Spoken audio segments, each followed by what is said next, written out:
Alrighty, thank you all for being here today. We have with us Dr. Toni Ko from University of Michigan to give a talk today on medication reviews, as you can see on your screen. Dr. Ko has a Pharmd and a Ph.D. and is an assistant professor currently at the University of Michigan College of Pharmacy in the Department of Clinical Pharmacy. She received her Pharmd right here at VCU and completed a PGY1 with the School of Pharmacy, and then went on to get her PhD from VCU as well in 2015. She completed postdoctoral training as a clinician scholar in the University of Michigan Institute for Healthcare Policy and Innovation Clinician Scholars Program. Wow, that's quite a mouthful. Dr. Ko is a pharmacist health services researcher devoted to improving transitions of care and ensuring safe and effective medication use in older adults, particularly in older adults with Alzheimer's disease and related dementias and cognitive impairment. And with that, you are welcome to share anything else you'd like, Dr. Ko, and go ahead and kick us off. Great. Thank you so much for the introduction. And I just have to say thank you for the invitation to present today. And it's wonderful to see so many familiar faces. And I hope to meet some of the grad students, hopefully at an in-person meeting in the near future. So today I'm really excited to talk about my program of research and medication problems in older adults and how medication reviews can improve medication use as well as in particularly in transitions of care. Okay, this is the information about claiming CE credit. The code for this event is 22209-18313. And I'll post this at the end of the presentation as well. Additional information are on the accreditation of the CE. And I have no potential conflicts of interest. I do have funding to disclose from the National Institute on Aging, the Region 7 Area Agency on Aging, as well as internal funding from the University of Michigan. These are the learning objectives for the Cppi seminar. And today I'd like to start off with a brief background about medication problems in older adults, how care transitions can be a high-risk period for medication problems, and opportunities, policies, and different settings that pharmacists other healthcare providers can provide medication reviews to help solve some of these medication problems. And I'll end up with a summary. So this is a conceptual framework of how I look at medication problems and opportunities that we can provide medication reviews to solve them. And particularly the medication problems that I'm interested in is what happens when an older adult is either hospitalized, changes care or setting, and are discharged home. So starting off, older adults are at high risk for medication problems and adverse drug events, really due to increasing polypharmacy over time. So polypharmacy is often described as more than 5 prescription medications. And here, looking at more than 5 medications in the past month, over the last 2 decades, it's almost, it's just really increased from about 27% in 2002 to about 42% of all older adults have 5 or more prescription medications in 2018. Older adults are also at higher risk for medication problems due to age-related physiological changes, such as changes in the way their body absorbs or excretes their medication, changes in kidney function or liver function, changes in body fat, body water, and decreased muscle mass. All of these can have a role with how long medications stay in older adult systems, allowing for more potential for drug interactions, adverse events, side effects, and disease state interactions as well. As older adults age as well, they have a greater number of comorbidities, which leads to more medications being prescribed, a higher risk for drug interactions just due to the polypharmacy, and potentially prescribing cascades. Frailty among older adults also increases medication problem risk. Medication problems are also related to poor outcomes. Emergency department visits for adverse drug events have increased and almost doubled from 2005 to 2013. About 38% of all emergency department visits for adverse drug events in older adults required hospitalization. And of those hospitalizations, about half were in adults 80 years or more. And we see that when we look at age of older adults, as older adults increase in age, more hospitalizations for adverse drug events occur compared to younger older adults. And one study looked at adverse events after hospitalization and found that almost 2/3 were medication related. So going back to this framework, when we think about medication problems, specifically, we're looking at opportunities to improve care transitions. Care transitions are just really when a patient transfers from one setting to another. It could be from hospital to home. It could be in between providers. It could be from emergency department visit, even up to the floor. There's possible care problems and medication discrepancies that can occur in each transition. After hospitalization, older adults are at risk for progressive physical decline, additional adverse drug events like mentioned before. Readmissions are also common. One study in Medicare beneficiaries found about 1 in 5 older adults were readmitted within 30 days, and over a third were readmitted within 3 months. And additionally, increased mortality is also a concern after hospitalization. These medication-related problems that occur during transitions of care can be related to potentially the older adult didn't receive their medication when they went home, increased medication regimen complexity, and that inability for the patient or even their care partner to manage their medications when they return home. Potentially inappropriate medications can be prescribed at discharge, as well as acute medications such as antipsychotics or benzodiazepines that were started in the hospital, or proton pump inhibitors are continued, or chronic medications that had to be discontinued due to patient stability were not restarted after the return home. So my first assessment question are, what are potential consequences of ineffective care transitions from hospital to home? And if you could put your response in the chat, Madeline is going to help out with that.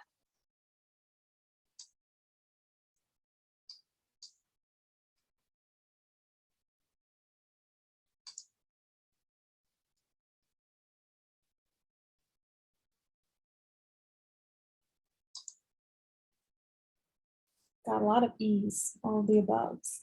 Yes, that is correct. All of the above.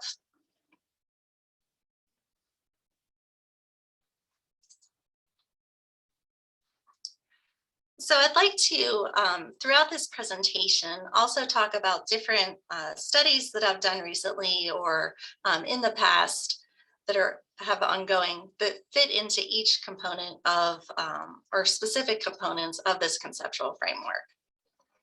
So medication changes, inappropriate medications continued, or chronic medications not restarted, were a part of this study where we conducted a retrospective cohort study. We used data from the Veterans Affairs Hospital, including patient characteristics, inpatient admission characteristics, and hospital level characteristics in the Veterans Affairs system.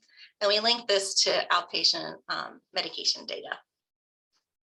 We included those who had a hospitalization from 2014 to 2016, survived at least 6 months after discharge, and had a medication filled 1 year before or after hospitalization. We used descriptive and bivariate statistics, multi-level logistic regression models with hospitalization nested within hospitals. So when we look at our statin discontinuation cohort, to be included in this cohort, they had to have a medication, a statin filled within 180 days prior to hospital admission.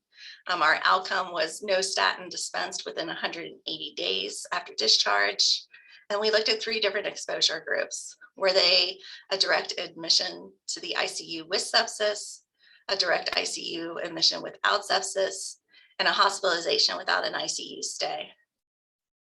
So in our results, we had about 500,000 hospitalizations included who had prior statin use. And the statin discontinuation rate ranged from 10 to 15%, with the highest proportion of statins being discontinued in the ICU and sepsis group. From our logistic regression, we found that those with an ICU admission and no sepsis diagnosis had 0.83 lower odds of having their statin discontinued compared to those with an ICU admission and sepsis, and that hospitalizations without an ICU stay were not associated with statin discontinuation. With regards to new antipsychotic use, and this is an acute medication that's been continued after hospitalization, we included those who had no antipsychotic medication claim within 6 months before admission. And the outcome here was any antipsychotic medication fill within 6 months following discharge. We had about 900,000 hospitalizations included, and we included the same 3 exposure groups. And the antipsychotic fill or new antipsychotic fill after hospitalization ranged from 2 to about 4%. And again, the ICU and sepsis diagnosis had the highest proportion of this medication from the hospitalization being continued. Again, those with an ICU admission and no sepsis diagnosis had lower odds of having an antipsychotic fill compared to those with a sepsis diagnosis, and there was no relationship between a hospitalization without an ICU stay. Transitioning on to a way that we can improve medication use and opportunities to provide comprehensive medication reviews. I'll first start talking about Medicare Part D plans. Medication therapy management programs have been required by Medicare Part D plans since they started. And MTM programs have to include certain components as part of their plan bid for MTM.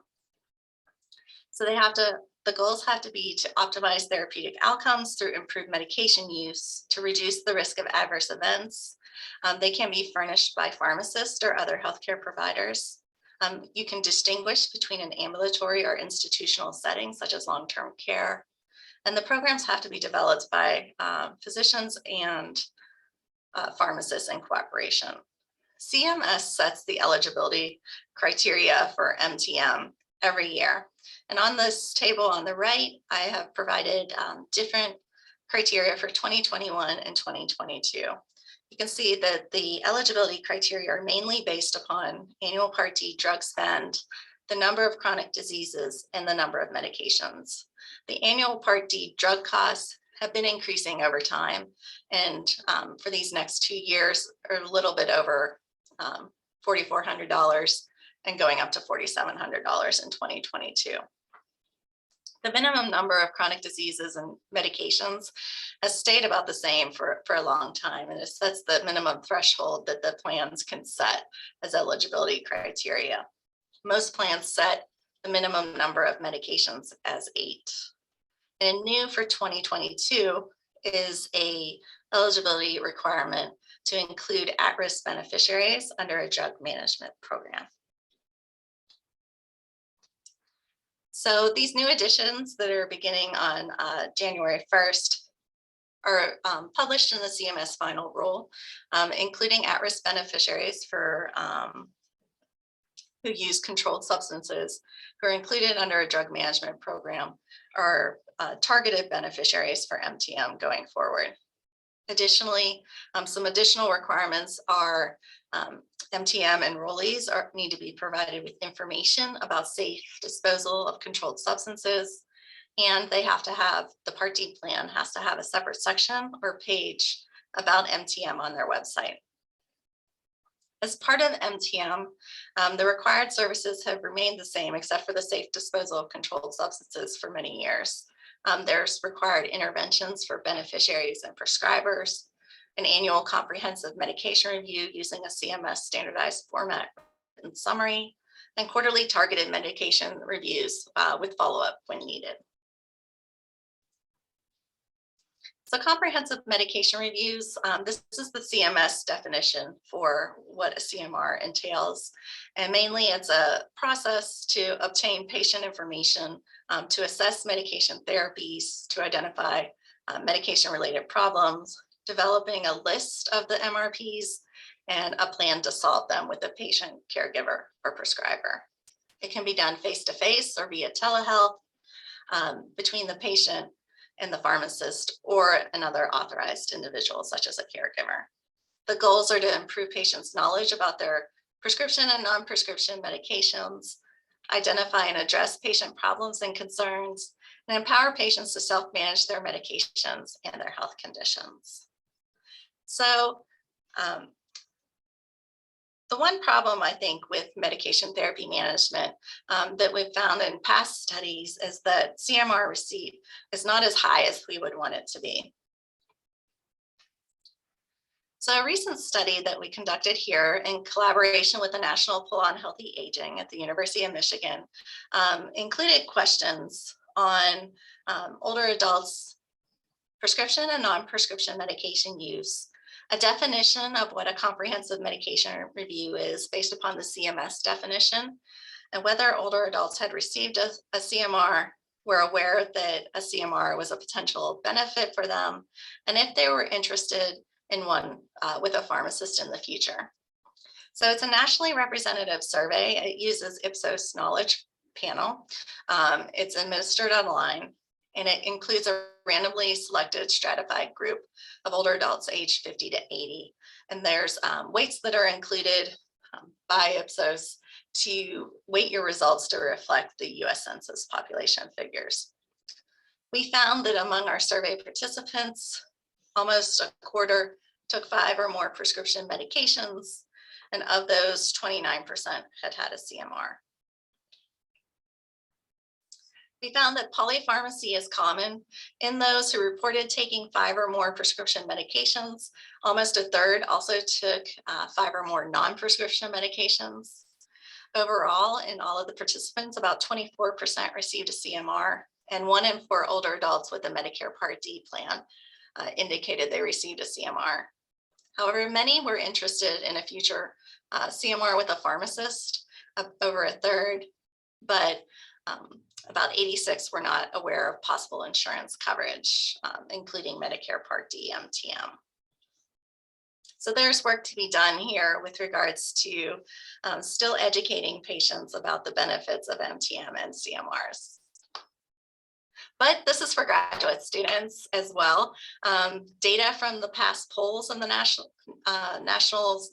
Pull on Healthy Aging, the survey, they're available for public use and for downloading for free. In case you want to have a research study that we use some of the different topics that have been administered through the poll, including our medication use questions. They're available for download, which I included the website here, but you can also go to the University of Michigan National Archive of Computerized Data on Aging in their Open Aging repository. So this is funded by the NIA, and these data are there along with code books and different formats for you to be able to include these in your research. It's also as part of ICPSR within our Institute for Social Research. So if you haven't looked at some of the resources that are available there, I highly recommend it. There's a lot there. One other study that we've recently started to conduct is looking at medication therapy management in older adults with dementia. And we were interested in looking at this because older adults with dementia are at high risk for medication-related problems, including medications that can exacerbate cognitive impairment and dementia itself. But we don't know, currently there's a gap as to whether or not older adults receive MTM and CMRs. And the goals of this pilot study here were to generate estimates of eligibility and CMR receipt, as well as looking at potentially inappropriate medication use. We used data from the Health and Retirement Study, the Medicare linked claims and summary files, including the Part D medication therapy management files, which Medicare Part D plans are required to report to CMS. So we included people who responded to the 2014 wave, older adults who had fee-for-service Medicare Parts A, B, and D with no HMO. Some preliminary findings on table 1 is the demographics and MTM receipt in our included participants. Older adults with dementia were older than older adults without dementia. There was a higher proportion of Black and Hispanic race ethnicity compared to older adults without dementia. MTM enrollment was higher, as well as CMR being offered to the older adult. However, CMR received was about the same between the two populations. We looked at predictors of Medicare Part D CMR receipt in this group of HRS participants. Dementia was not a predictor of CMR receipt. Those who were Hispanic had lower odds of receiving a CMR. Those with more health conditions and mild to moderate activities of daily living and instrumental activities of daily living limitations were also more likely to receive a CMR, but those who lived in a nursing home were less likely to receive a CMR through this analysis. These tables here are looking at potentially inappropriate medication use in older adults with dementia and without dementia. And we defined potentially inappropriate medication use looking at Medicare Part D claims and also through the 2019 Beers criteria medications. We found that potentially inappropriate medication or PIMS were higher in those with dementia. Women were more likely to have PIMS prescribed. Those with a low income subsidy and Part D, and those who lived in a nursing home or had more health conditions. Additionally, those with less than high school, highest level of education, a higher proportion were more likely to have PIMS, as well as activities of daily living and IADL limitations. If they received help with those ADL and IADL limitations, and all of the MTM enrollment, CMR offer, and CMR received were all higher in those who had a PIM versus those who did not. So for the second assessment question is, which of the following are true about Medicare Part D MTM programs? And we can do a chat as well.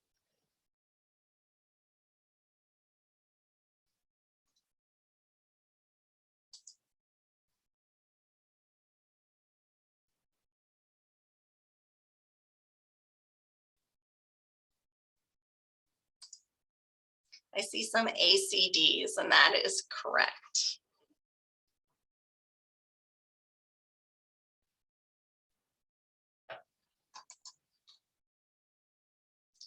So moving on from Medicare Part D opportunities to provide medication reviews, I'd like to briefly talk about Medicare Part D transitional care management. Transitional care management is a required service through Medicare Part B. It's a service to help support the patient's transition from inpatient or hospital setting back to the community, which could include home, assisted living, or nursing home. And during this care transition, a healthcare provider is accepting care for the patient and coordinating care and taking responsibility for that patient's care after discharge. This is available for Medicare beneficiaries with Part B who have moderate or high complexity medical decision-making criteria. Those who can provide TCM, or more specifically, those who can bill for the face-to-face component of TCM, are physicians and non-physician providers, such as certified nurse midwives, clinical nurse specialists, nurse practitioners, and physician assistants. But they can also supervise auxiliary or clinical staff, such as pharmacists, for some of the non-face-to-face services. As part of TCM, and one way to improve medication use is there's a required component for medication reconciliation and management on or before the face-to-face visit. Only one healthcare provider can take responsibility and bill for TCM services in the 30 days after a hospitalization. There's 2 CPT codes based for TCM. Both include having an interactive contact within 2 days of discharge. They're based upon the level of moderate complexity or high complexity, and whether or not in the criteria also set how soon that face-to-face visit has to occur after discharge. So moderate complexity patients have a 14-day window, and those high complexity have a 7-day window. Some of those non-face-to-face TCM services, which pharmacists can help support on the interdisciplinary care team, would be to support treatment adherence and which includes medication management, communicating with the patient or the caregiver, helping to support self-management of medications, independent living and ADLs, and helping to identify community resources and health resources as well. So the next question is, which of the following are true about Medicare Part B TCM services?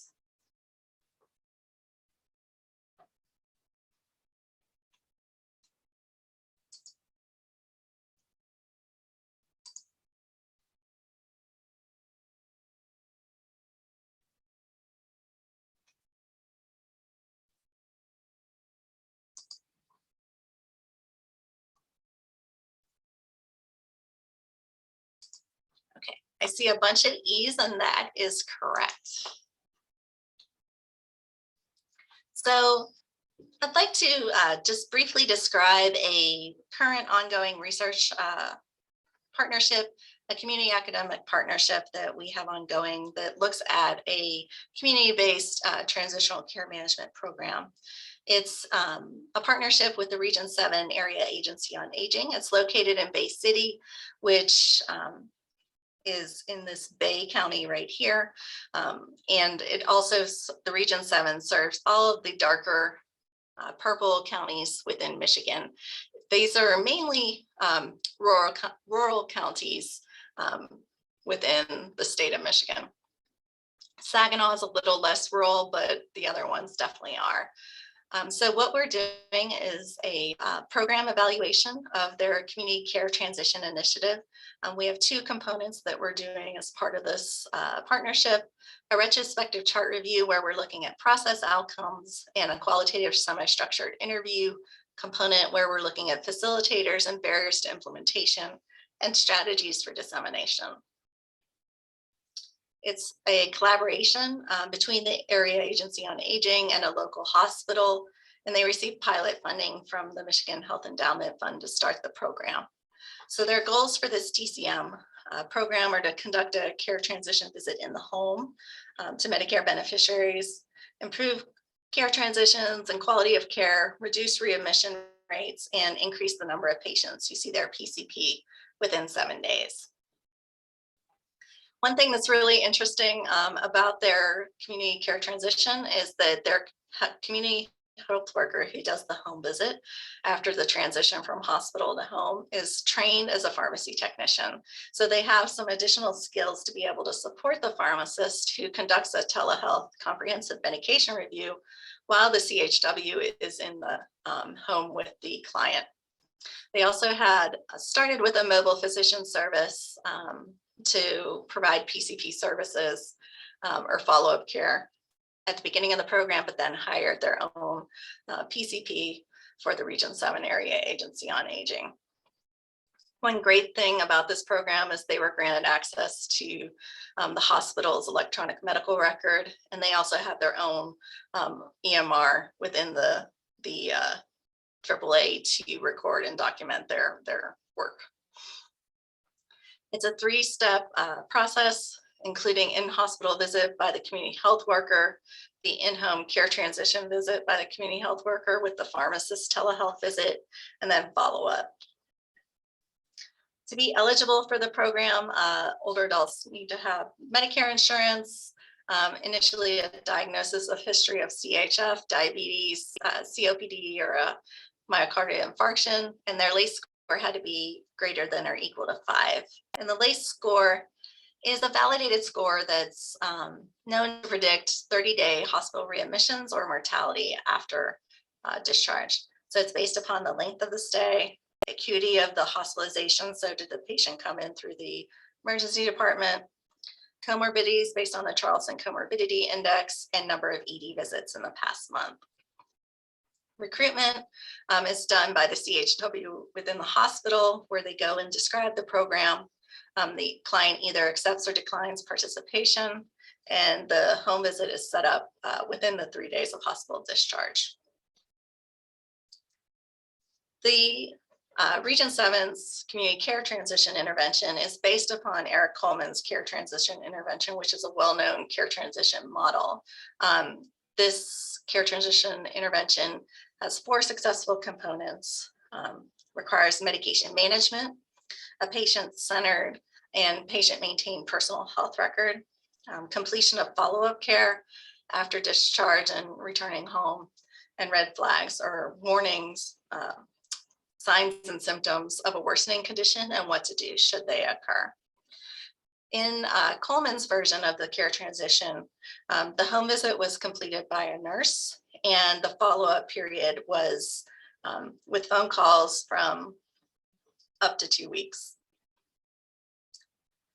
This diagram shows different things that the community health worker does within their home visit, including reviewing the personal health record, helping the client set a goal that they monitor over time, coaching the client to set up a PCP visit and follow up, offering a Region 7 PCP if they don't have one, which then allows for TCM billing if that occurs, connecting the client with needed resources, such as home delivered meals, care management, transportation assistance, scanning for environmental concerns such as fall risk, conducting some assessments that they keep track of over time, as well as gathering all the medications that the older adult has in their house for helping the pharmacist conduct the telehealth visit. And the pharmacist reviews all the medications during this home visit. The visit occurs via Zoom. He develops that red flags list with the client and follows up with providers. One thing that's unique, I think, to this program as well is that the follow-up is for up to 1 year. So for the first month, the community health worker has weekly phone calls with the participant, and then monthly phone calls thereafter, and reviewing the patient's health, red flags, follow-up visits, addressing any questions or concerns, and referrals as needed. So for our first portion, it's a cross-sectional study. We're doing a retrospective chart review. Inclusion criteria here, besides meeting the CCTI criteria, they had to be discharged from hospital to home from 2018 to 2019. And those primary outcomes are hospital readmissions, medication therapy problems, and PCP completion and social needs. So 825 people were identified and eligible. About 58% accepted the community health worker home visit and pharmacist telehealth medication review.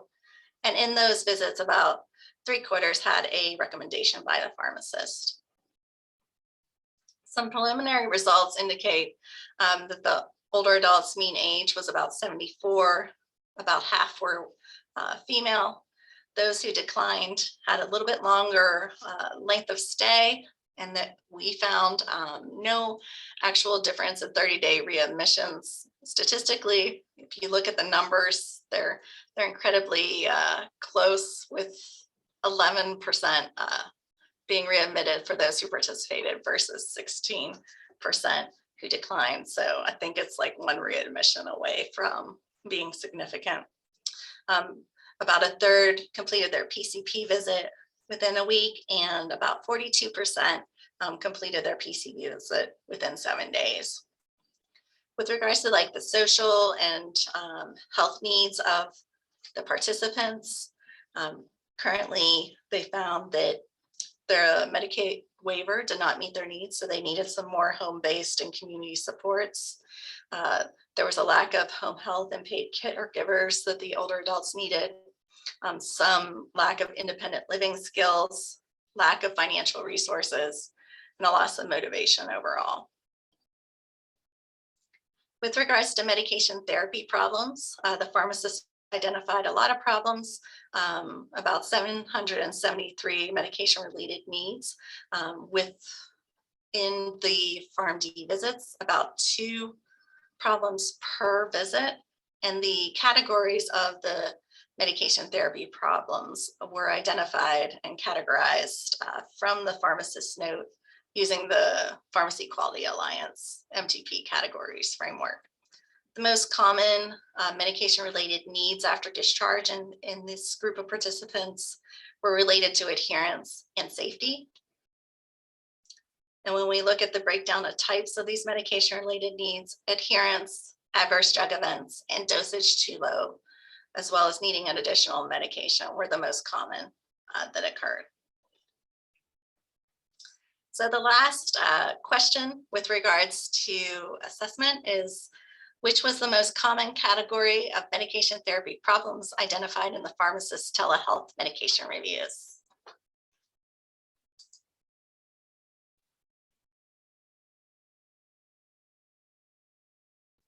I see a lot of C's, and that is correct.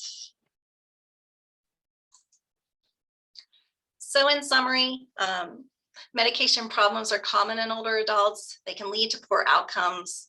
Care transition are an exceptionally high risk time for medication problems to occur. Pharmacists providing medication reviews are a strategy to improve medication use, but we still need some additional work with regards to promoting and educating patients on the need for medication reviews. There's a role for the pharmacist within interdisciplinary teams, such as transitional care management. And I also covered a couple Medicare policies that include medication reviews, such as Medicare Part D MTM and Part B TCM. So I'd like to thank Pharmd students who are working with me, as well as research staff and my mentors and collaborators on this work that was presented today. And I'll answer any questions that you may have. Either unmute yourself or place in the chat. Thank you so much, Dr. Coe. Yes, please feel free to unmute or drop your questions in the chat. I'm sure we have about 10 minutes, so plenty of time for any feedback or questions that I might have. Thank you, Dr. Coe, for putting that back up.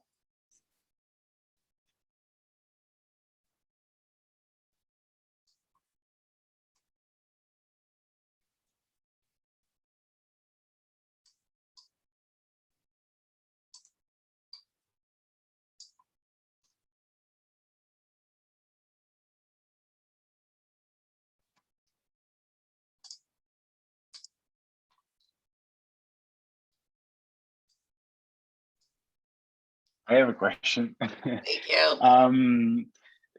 Yeah, I also don't do well with awkward silences, let alone in Zoom. One of the questions that I had was about the general effectiveness of services such as comprehensive medication reviews and MTM management services in the context of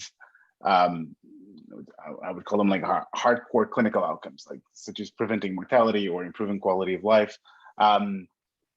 In the process of the program, we've been familiarized with literature that is somewhat conflicting on the real world effectiveness of these services, of these pharmacist services, which is relatively discouraging, considering that the pharmaceutical cognitive services is one way to expand the scope of the profession.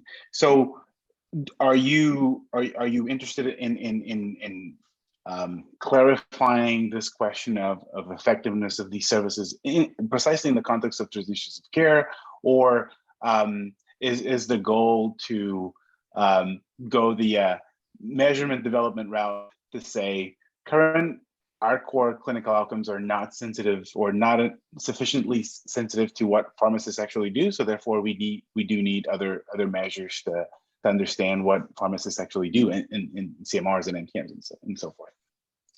That's a fantastic question. And you're absolutely right. There is conflicting evidence, including a systematic review from ARC that came out. But I will say that is one question that I hope to answer, hopefully with my K, at least in older adults with dementia. I'm using Medicare medication therapy management claims, as well as different like Part B claims, et cetera, to see what happens after someone has a hospitalization and TCM or either MTM, and to see if there's differences in effectiveness on the program. So our hospitalizations changed, our medications changed that we see actually in the Medicare Part D files, and our long-term outcomes improved. But I don't, off the top of my head, I can't think of a good nationally representative study that has demonstrated that consistently. Exactly, and also looking at the meta-analysis that I think it was in heart failure. They looked at the series of randomized clinical trials that they were looking at NPM implementations, and the sum of the ends was just 8,000 patients, which was somewhat surprising, and considering that your database includes a lot more patients than that. Yeah. I have my fingers crossed to see the results of your research. Yeah.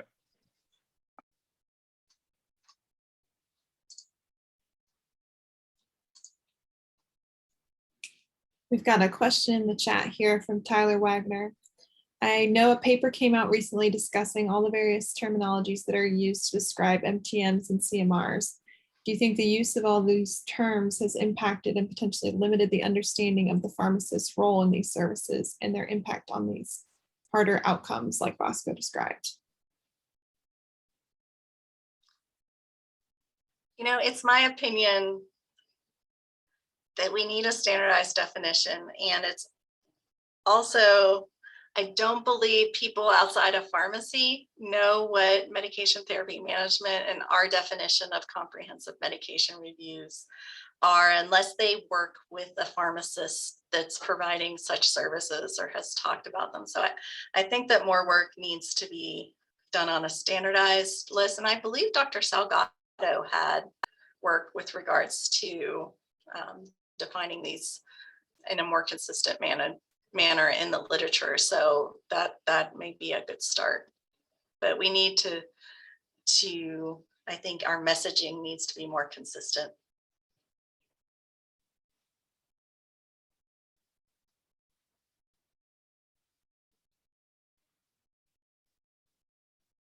Thank you for that question.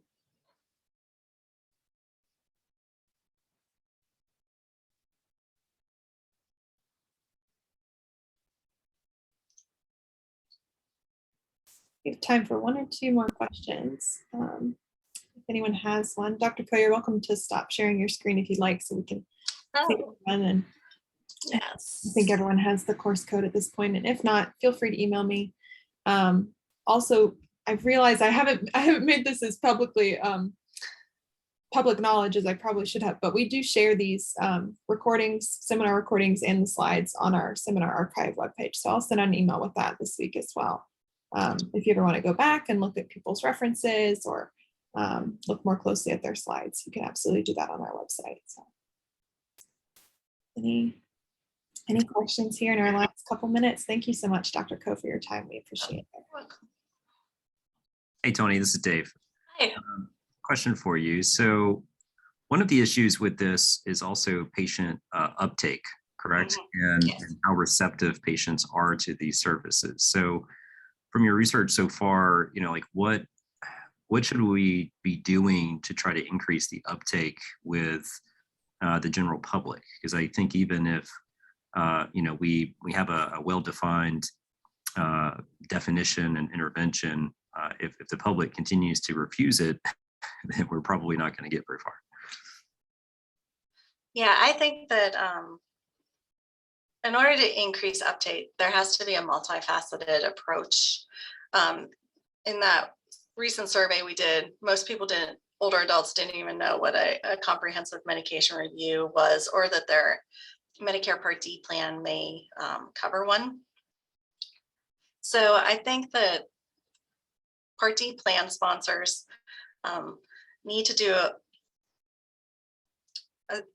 I think there's opportunities for improvement on how the messaging for that goes out and how CMRs are offered, whether or not they're offered by a pharmacist that the patient knows as opposed to an MTM vendor may increase uptake.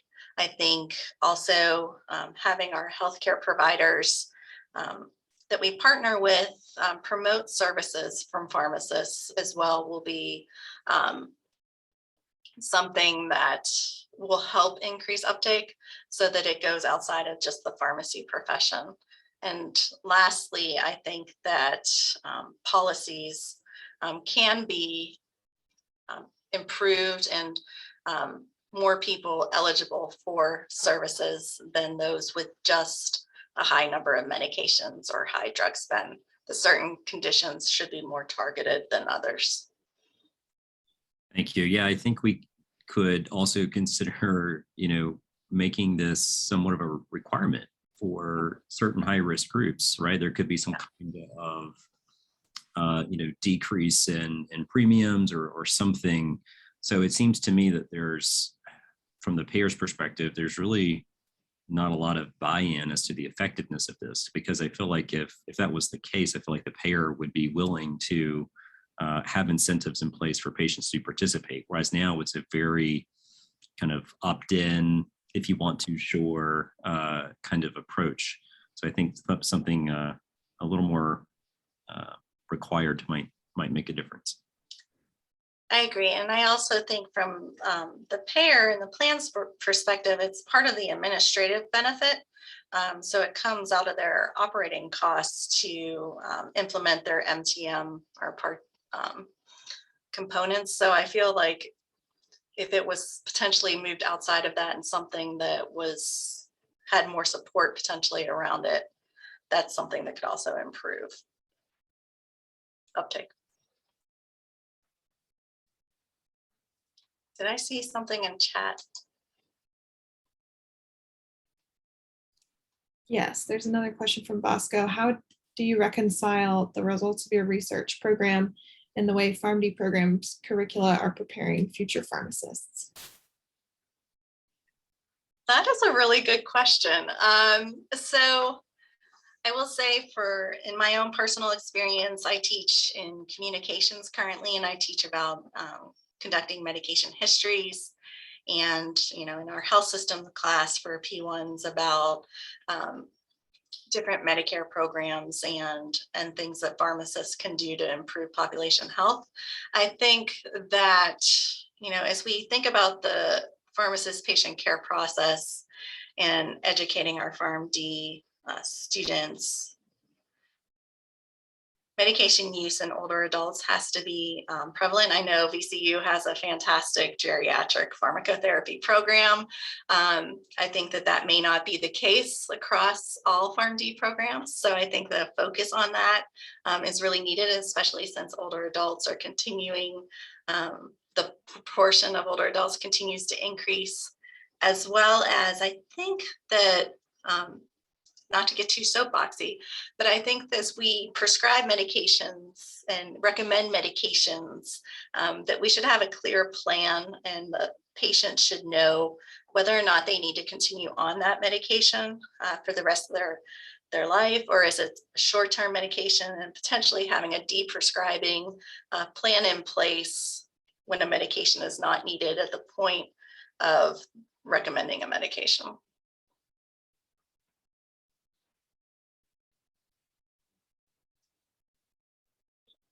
So is that a subspecialty of a geriatric pharmacist, or like a subspecialty of a community pharmacist, or does it need to be a significant component of the core training of the pharmacist? I think it needs to be a core component. I think, as we conduct medication reviews, as we look for appropriate medication use, inappropriate medication use, that spans the lifespan. I think that older adults are at higher risk for problems. So deprescribing has become a large focus for our geriatric and pharmacists who take care of older adults. But I think that could occur at a younger age if the medications aren't needed. So it's definitely important in our older adults, but everyone should have a medication review, kind of like a dental checkup every year, as Dr. Good taught me when I was a Pharmd student. Thinking about the very message that Dr. Dixon was alluding to, we can say, like, pharmacists, we're the dental hygienists of drugs. Get your medication checkup. Yeah.